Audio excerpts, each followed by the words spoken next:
E um negócio desse. Minha irmã é do mal.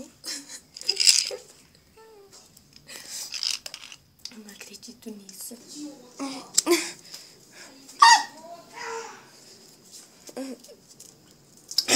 Vem comigo.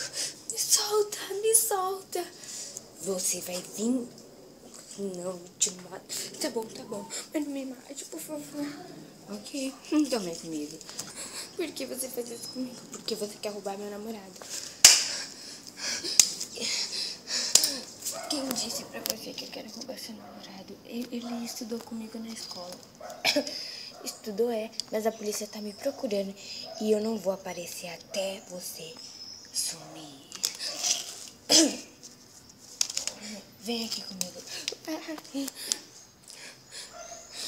Você vai ficar aqui quietinha, tá? Não, por favor, não me deixe aqui.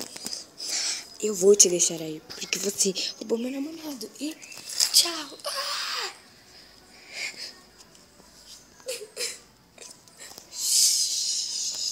A gente vai ter que procurar ela. Bom, quem vai comigo? Eu vou.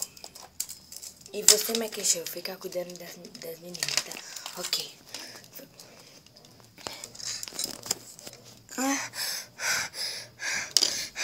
Vamos, vem. Ela não está aqui. Ela deve estar naquela porta.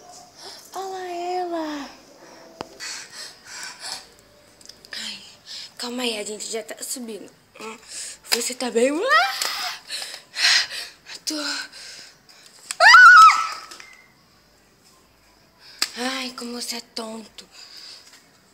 Vem, deixa que eu te ajudo.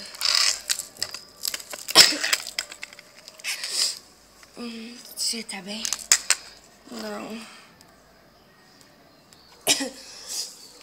Quem te sequestrou? A sua namorada. O quê? Não acredito.